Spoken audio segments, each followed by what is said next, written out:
Hello दोस्तों, आपका स्वागत है आपके YouTube channel wanted hot trick में। और आज हम लोग देख रहे हैं सिंपल इंटरेस्ट का टॉपिक नंबर 6 का ये पार्ट 4 है।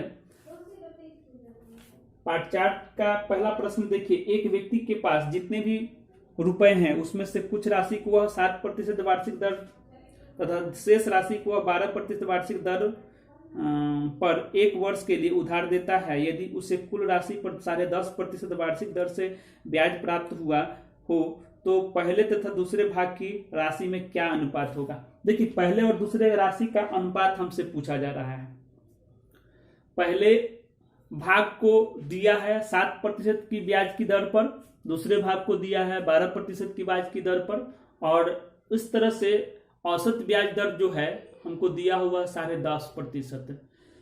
10.5 दिया हुआ है तो इसको एलिगेशन से बना लेंगे। एलिगेशन से बनाना बहुत इजी है और ऐसे प्रश्न को हम लोग एलिगेशन से ही बनाएंगे। दो पार्ट है, दोनों का रेशियो दिया हुआ है। एक का दिया हुआ है 7%, दूसरे का दिया हुआ है 12%, और औसत जो दर दिया हुआ है वो दिया हुआ है 10.5।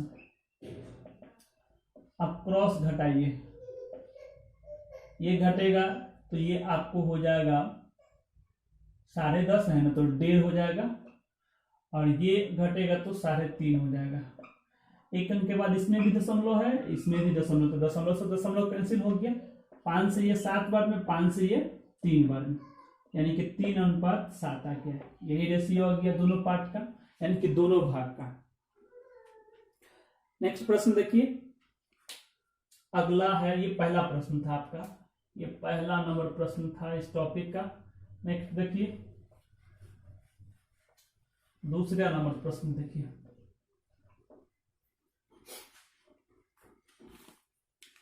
एक व्यक्ति ने 25,300 अपने 3 पुत्रों ए बी सी में इस प्रकार वितरित किए कि 10% साधारण ब्याज की वार्षिक दर पर क्रमशः 2 वर्ष, 3 वर्ष और 4 वर्ष के बाद उनके मिश्रधन समान होंगे। तो ए का भाग कितना होगा। देखिए, जब भी मिश्रधन समान कहेगा तो मूलधन प्लस ब्याज क्या होता है, मिश्रधन होता है। तो ये तीनों का मिश्रधन का अनुपात हम लोग कैसे निकालेंगे उसको देखिए। ये तीनों भाई है, तीनों मित्र है, पुत्र है, ए बी सी, तीनों का अगर हम मिश्रधन का अनुपात निकालना हो तो ऐसे करते हैं। 100 क्या है, हम लोग अगर प्रतिशत में मानते हैं तो क्या मानते हैं, 100 को क्या मानते हैं, मूलधन मानते हैं। तो मूलधन प्लस पहला रेट है, पहला ब्याज। उसी प्रकार 100 प्लस दूसरा दर और दूसरा समय, 100 प्लस तीसरा रेट और तीसरा समय, ये तीनों का अनुपात हो जाएगा। तो ऐसे प्रश्नों को ऐसे ही बनाएंगे। देखिए, इसमें जो दिया हुआ है जब मिश्रधन समान कहेगा तब, लेकिन अगर इसी में जब ब्याज समान कहेगा तो जब ब्याज समान कहेगा तो 100 नहीं लेंगे, केवल R1 T1, R2 T2, R3 T3 का अनुपात ले लेंगे, वह 1 के बटा में। दर दिया हुआ है 10, समय दिया हुआ है 2, ये ए का हो गया। उसी प्रकार बी का है 100 प्लस रेट तो समान है सबका 10, और इसका समय 3 है। 100 प्लस रेट समान है 4 वर्ष।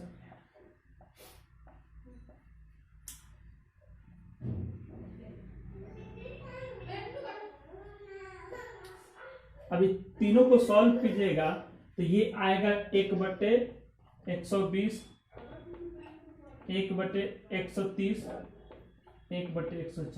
1 0 से 1 0, दोनों में क्या कट गया। अब इसका एलसीएम जब लीजिएगा ना, तो एलसीएम ले लेते हैं हम लोग बगल में, एलसीएम लेते हैं। 12 है, 13 है और 14 है। इसका एलसीएम लीजिएगा तो 2 से भाग लगाएगा तो 6 बार में 7 बार। अब तो लगेगा नहीं, तीनों को गुना कर लेंगे। ऐसा करते हैं हम लोग, गुना नहीं करते हैं। यहीं से देखिए, ये गुणनफल कितना होगा गुना नहीं करके लिखेंगे, 2 गुने 6 गुने 13 गुने 7, यही ना हुआ। इसका एलसीएम, इसको गुना कर दीजिएगा तो वही एलसीएम हो जाएगा। अब 12 से भाग लगाना है, तो 12 हम इसलिए भाग नहीं लगाए हैं क्योंकि हमको तीनों का अनुपात में निकालना है, तो 12 से भाग लगाना है, तो ये दोनों को छोड़ दीजिए, ये दोनों को गुना करके लिख दीजिएगा। 13 सत्ते कितना हो गया? 91। उसी प्रकार अब जो है ना 13 से भाग लगाना है, तो इसको छोड़ दीजिएगा, इसको सबको गुना कर लीजिएगा, तो 6 दूनी 12, 12 सत्ते 84 हो गया। उसी प्रकार जब 14 से भाग लगाना है तो 7 दूनी 14 हो गया, यानी कि इस दोनों को छोड़ दीजिए, 13 पचास 78 हो गया। ठीक है ना, यही रेशियो आ गया, ए बी सी तीनों का रेशियो आ गया। इस रेशियो को अगर हम लिखते हैं तो ऐसे लिखेंगे 91/84/78। अब हमको किसका वैल्यू पूछ रहा है? पहले का ना, ए का पूछ रहा है। टोटल पैसा कितना है? 25,300, जिसमें से जिसका पूछे उसका अनुपात ऊपर में और टोटल जोड़ कर नीचे में रखते हैं। सबको जोड़िएगा ना तो 253 आएगा, ये 100 बार में कट जाएगा, ये आपको 9100 हो जाएगा। यही आ गया पहले का भाग। ठीक है, उम्मीद करते हैं कि सब लोग को समझ में आया होगा। नेक्स्ट देखिए,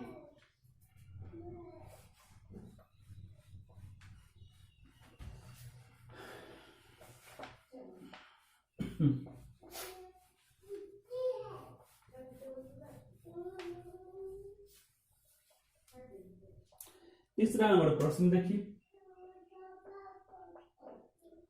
तीसरा नंबर प्रश्न देखिए, थर्ड नंबर है प्रश्न, किसी धनराशि पर साधारण ब्याज मूलधन को 1/9 है, मूलधन का 1/9 है, और वर्षों की संख्या दर प्रतिशत प्रति वर्ष के बराबर है, तो दर प्रतिशत प्रति वर्ष कितना होगा? देखिए ध्यान दीजिएगा, जब भी आपको इस टाइप का प्रश्न दिया हुआ हो, देखिए जो ब्याज आपको दिया हुआ है, ब्याज को हम लोग आई से डिनोट करते हैं, यानी कि ब्याज जो दिया हुआ है वो मूलधन का कितना दिया हुआ है? 1/9 दिया हुआ है। कितना दिया हुआ है? 1/9। इसको ऐसा लिख सकते हैं, I/9, सॉरी I/P, ये हो गया 1/9। देखिए ये गुना में था, ये बटा के नीचे आएगा तो क्या लिखाएगा? I/P हो गया। P जहां पर मूलधन हो गया, I जहां पर क्या हो गया? ब्याज हो गया। मूलधन का वैल्यू 9 हो गया, ब्याज का वैल्यू कितना हो गया? 1 हो गया। ये दोनों का रेशियो आ गया। एक और चीज कह रहा है कि समय और दर दोनों क्या है? बराबर हो। तो जब समय और दर बराबर हो और हमसे पूछेगा दर या समय, दर या समय, ये दोनों में से कोई भी पूछेगा तो √I/P गुने 100 होता है। यही आपका ट्रिक होगी, याद रखिएगा इस ट्रिक को। ये आपका क्या हो गया? ट्रिक हो गया। तो T कहे चाहे समय कहे चाहे दर कहे, उसका क्या फॉर्मूला है? तो IP का वैल्यू कितना है? 1/9 गुने 100 √। देखिए 100 को 1 से गुना करेंगे तो 100 रहेगा, बटे में 9 रहेगा, तो 100/9 हो गया। 100 का वर्गमूल कितना हो गया? 10 हो गया, और 9 का 3 हो गया। इसका समय पूछे चाहे दर पूछे यही वैल्यू हो गया। समय पूछेगा तो कितना हो? 3/1/3, यही हो गया। इतना वर्ष हो जाएगा अगर समय पूछेगा तब। लेकिन जब दर पूछेगा तो यहीं पर वर्ष की जगह पर क्या लिखिएगा? प्रतिशत लिखिएगा। हमको यहाँ प्रश्न में क्या पूछा है? दर, तो प्रतिशत लगा दीजिएगा। अगर समय पूछता तो वर्ष लगा देते, लेकिन यहाँ पर हम क्या पूछा है? दर पूछ रहा है, इसलिए दर बराबर कितना हो जाएगा? इतना प्रतिशत हो जाएगा। ठीक है ना। तो कब? जब ब्याज जो है ना मूलधन का 1/9 रहे, चाहे कोई भी रहे, यहाँ पर कुछ भी रहे, इसका वैल्यू अगर आपको I/P मिल जाए और समय और दर दोनों का बराबर रहे वैल्यू, संख्यात्मक अगर दोनों का बराबर हो, तो T पूछे चाहे दर पूछे √I/P गुने 100। इस फॉर्मेट को लगा देंगे, इस ट्रिक को लगा देंगे, सॉल्व हो जाएगा। एक और प्रश्न देखिए, इसी टाइप का प्रश्न है। देखिए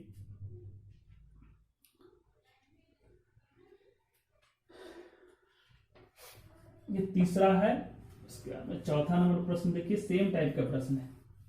दोनों से सेम है। 4 नंबर देखिए,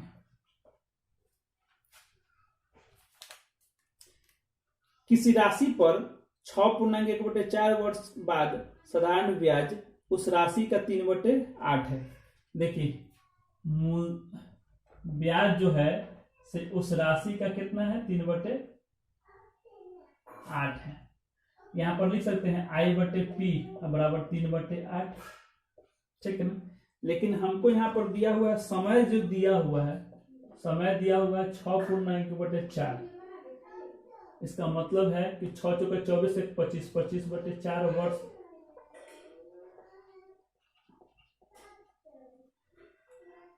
और दर आपको निकालना है, रेट आपको निकालना है। तो यहाँ पर देखिए, यहाँ पर दर और समय तो बराबर नहीं है, तो दर समय नहीं है तो हम लोग क्या कर लेंगे, इसका जो फॉर्मूला है उस पर बना लेंगे। फॉर्मूला क्या है, फॉर्मूला क्या है, एसआई बराबर क्या होता है, PRT/100 होता है। तो एसआई आपको देखिए, ये ऊपर वाला जो है से क्या है, एसआई है, और नीचे वाला क्या है, मूलधन है, यानी कि P है। तो 3 बराबर क्या हो जाएगा, एसआई बराबर क्या होता है, P कितना है 8, PR तो निकालना है, और समय आपको दिया हुआ 25/4, अब बटे में 100 होता है, सब लोग को पता है। तो देखिए 25 से कटेगा कितना बार में, 4 बार में। ये देखिए 4 से ये 2 बार में कट जाएगा, और 2 से फिर ये 2 बार में। ये R बराबर कितना होगा, 6% हो जाएगा। एक और प्रश्न देखिए, 4 के बाद 5वां नंबर प्रश्न देखिएगा। 5वां नंबर प्रश्न देखिए, 5वां नंबर जो प्रश्न है दिया हुआ है, किसी धन पर साधारण ब्याज मूलधन का 2/9 है, यदि वर्षों की संख्या दर प्रतिशत के दुगनी हो तो धन कितने समय के लिए दिया गया। यहाँ पर समय आपसे पूछ रहा है, क्या पूछ रहा है, समय आपसे पूछा जा रहा है। जो दर आपको दिया हुआ है, वर्षों की संख्या दर प्रतिशत की दुगनी है। वर्षों की संख्या जो है ना, अच्छा दर को अगर हम मान लेते हैं R, दर को अगर हम R मान लेते हैं तो वर्षों की संख्या दर प्रतिशत की दुगनी है। तो ये दिया हुआ है कितना, 2R दिया हुआ है। एक और चीज दिया हुआ है,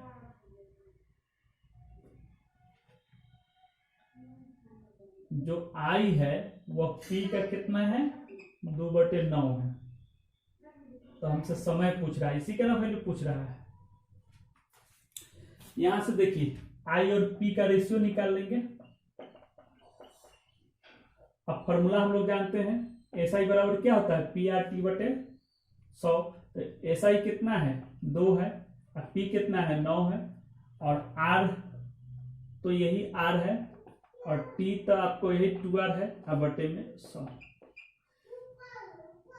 2 से 2 कैंसिल हो गया, यानी कि R² बराबर कितना हो जाएगा, 100/9, यानी कि R बराबर हो गया 100/9 रूट अंडर, यानी कि 10/3 हो गया। लेकिन हमको दर थोड़ी निकालने के लिए कर रहा है, हम तो समय पूछ रहा है, ये वाला समय पूछ रहा है। इसीलिए T बराबर क्या हो गया, 2R, 2 गुने R का वैल्यू 10/3, 20/3, 6.2/3 वर्ष। यही हमारा क्या हो गया, समय हो गया। 5 के बाद एक और प्रश्न देखिए, 6ठा नंबर।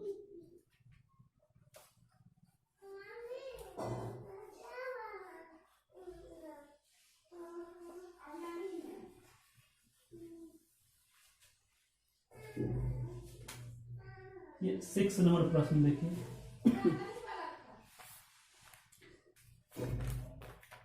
मूलधन की एक राशि पर मिश्रधन का 13/6 गुना है, यदि साधारण ब्याज 49 हो तो मूलधन की राशि क्या होगा। देखिए मूलधन की एक राशि पर मिश्रधन, देखिए दिया हुआ, देखिए मिश्रधन आपको दिया हुआ है कितना, मूलधन का 13/6। मूलधन की एक राशि पर मिश्रधन का 13/6 गुना है। मूलधन आप मूलधन जो दिया हुआ है मूलधन का कितना है 13/6 है, मूलधन पढ़ना है। अच्छा आपको एसआई आपको दिया हुआ है, एसआई जो दिया हुआ है सब कितना दिया हुआ है 49 दिया हुआ है। हमसे पूछा जा रहा है क्या, तो समय बताइए, तो धन कितने, तो मूलधन की राशि कितना होगा, पी का वैल्यू आपसे पूछा जा रहा है। देखिए इसको सॉल्व कर लेते हैं। यहां पर हम लिख सकते हैं A/P बराबर, इसको हम लिख सकते हैं A/P बराबर हम लिख सकते हैं 13/6। यहाँ पर मूलधन कितना है, ये मूलधन हो गया, दोनों का रेशियो पूछ दिया हुआ है। इसको x के रूप में कन्वर्ट कर लीजिए, 13x और 6x हो गया, यानी कि 13x एसआई जो होता है A-P होता है। तो आपको ये दिया हुआ है 49 और ये दिया हुआ है कितना 13x और ये दिया हुआ 6x, घटेगा तो कितना हो गया 7x हो गया। 7 से कितना बार में कटेगा 7 बार में, x बराबर कितना हो गया 7। हमसे मूलधन पूछ रहा है तो मूलधन तो यही ना है, तो 6 × 7 अच्छा के 42, ठीक है। अब बिना x के भी लेकर बना सकते हैं, दोनों में अंतर कितना का है 7 का है, तो 7 बराबर कितना हो गया 49, तो 1 बराबर कितना हो जाएगा 49 हो जाएगा, 1 बराबर 49 हो गया, तो इसलिए 6 बराबर कितना हो गया 42 हो जाएगा, ऐसे भी बना सकते हैं। तो ये टॉपिक आपका टॉपिक 6 का ये पार्ट कितना हो गया 4, ये समाप्त हो गया। नेक्स्ट टॉपिक जो है से 6 का ही पार्ट 5 लाकर इसको समाप्त कर देंगे SICI को, ठीक है।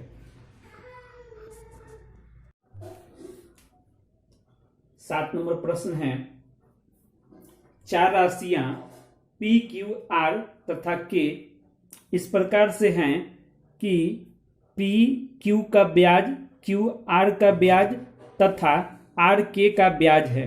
यदि इन तीनों स्थितियों में समय तथा दर समान हो तो P अनुपात Q, P अनुपात K का मान क्या होगा।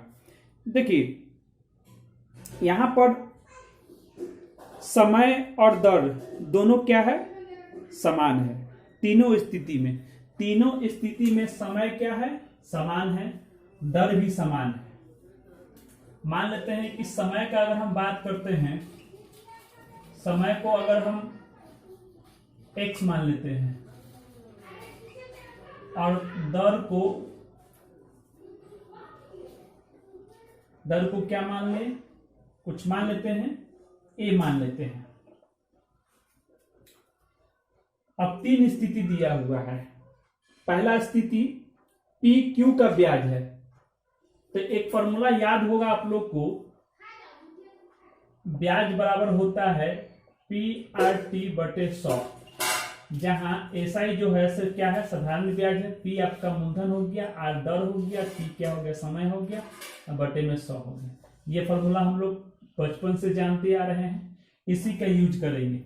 यहां पर कहा जा रहा है कि P Q का ब्याज है, P जो है ना से ब्याज है किसका, तो Q का, तो Q क्या हो गया मूलधन हो गया, दर आप मान के चले हैं A और समय मान के चले हैं x, बटे में 100 होता है इस फॉर्मूला के अनुसार। अब यहां पर देखिए a और x का वैल्यू क्या हो जाएगा, इसलिए ax बराबर क्या हो जाएगा 100 जाके इसमें गुना हो जाएगा, तो 100p बटे q हो जाएगा। ये पहला इक्वेशन हो गया। उसी प्रकार q r का ब्याज है, q किसका ब्याज है r का, यानी कि r क्या हो गया मूलधन हो गया, दर आपका a हो गया, समय आपका x हो गया, बटे में 100। उसी प्रकार a गुने x, इसका वैल्यू क्या हो जाएगा 100 जाके इसमें गुना होगा, तो 100q बाई r, ये दूसरा हो गया, दूसरा इक्वेशन हो गया। उसी प्रकार तीसरा नंबर देखिए, r k का ब्याज है, r जो है से ब्याज है k का, तो मूलधन गुने दर गुने समय बटे 100, इसलिए ए एक्स बराबर हो जाएगा 100R/K। देखिए हमारा प्रश्न पूछा है किसका अनुपात, P और K का अनुपात बताइए। इसी दोनों का अनुपात पूछ रहा है। चलिए अब यहां से हम लोग P का वैल्यू निकालेंगे और K का वैल्यू निकालेंगे। P का वैल्यू इससे निकाल लेंगे। देखिए P आपको इसमें इस दोनों से हम लोग निकालेंगे P का वैल्यू। P आपको यहाँ पर है। अच्छा ये x है, ये भी समीकरण एक भी जो है से x का वैल्यू है और दो भी जो है से x का ही वैल्यू है। इसका मतलब कि ax बराबर x क्या हो गया, दोनों बराबर हो जाएगा। इसका मतलब कि ये वाला पार्ट और ये इस पार्ट के क्या हो गया, ये दोनों क्या होगा, इक्वल हो जाएगा, बराबर हो जाएगा। 100p/q बराबर हो जाएगा 100q/r। यहां से 100 से 100 कैंसिल हो गया। हमको तो p से मतलब है, तो p यही ना है, तो p बराबर क्या हो जाएगा, इसीलिए q²/r। देखिए ये q, यहाँ पर भी q है, ये q से q गुना हो जाएगा तो क्या होगा, ये आपका हो गया p का वैल्यू हो गया। उसी प्रकार इस दोनों इक्वेशन से हम लोग k का वैल्यू निकाल लेंगे। देखिए ये भी x है, ये भी x है, तो दोनों x क्या हो गया, बराबर हो गया। यानी 100q/r बराबर हो जाएगा 100r/k। 100 से 100 कैंसिल हो गया। k का वैल्यू निकालना होगा तो k इधर आएगा तो इधर q/r जो है उधर पलट जाएगा, यानी कि k बराबर हो जाएगा आपको r²/q। तो ये आपका p का वैल्यू हुआ, ये आपका k का वैल्यू हो गया। इस दोनों का रेशियो पूछ रहा है, तो p/k, तो p का वैल्यू कितना है, q² r अनुपात r²/q, ये k का वैल्यू होगी। इसका लॉसा लीजिएगा तो r से भाग लगाएगा तो r कटेगा, q जाके गुना हो जाएगा तो q हो जाएगा।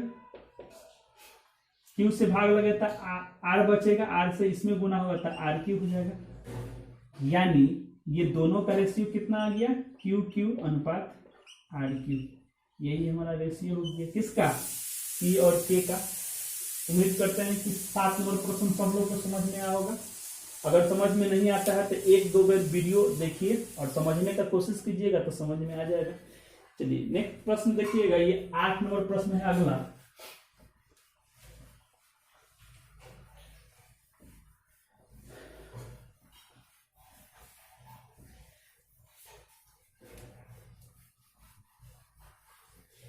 एक नंबर प्रश्न देखिए, कहता है कि 7800 को 7800 को दो भागों में इस प्रकार साधारण ब्याज पर लगाया गया कि प्रथम भाग पर 12% दर से 5 वर्ष का ब्याज एवं दूसरे भाग पर 10% दर से 6 वर्ष का ब्याज बराबर है। तो बताएं 12% दर पर कितना धन लगाया। देखिए जब ब्याज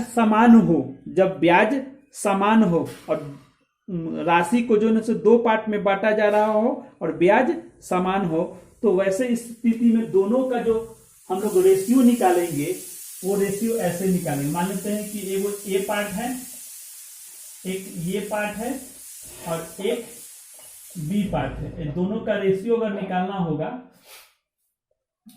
तो 1 में लिखेंगे, R1/T1, यानी कि पहले का दर और पहले का समय अनुपात दूसरे का दर और दूसरे का समय। कहने का मतलब ये हुआ, तो पहला दर क्या दिया हुआ है 12%, कितने समय के लिए, तो 5 वर्ष के लिए, अनुपात दूसरा जो दर दिया हुआ है 10%, कितने समय के लिए, तो 6 वर्ष के लिए। अब देखिए 12/50 हो गया, 12/60 तो 60 से 60 कैंसिल हो गया, यानी कि 1:1 आ गया। ठीक है ना। तो हमसे किसका वैल्यू पूछ रहा है, हमसे पूछा जा रहा है कि बताएं 12% दर पर कितना धन लगाया। तो 12% दर पर यही ना धन है, इसका अनुपात कितना है, 1 है। तो इसीलिए 12% पर लगाई राशि बराबर हो गया, टोटल 7800 है, जिसका अनुपात पूछे उसका अनुपात ऊपर में और टोटल जोड़ के नीचे में।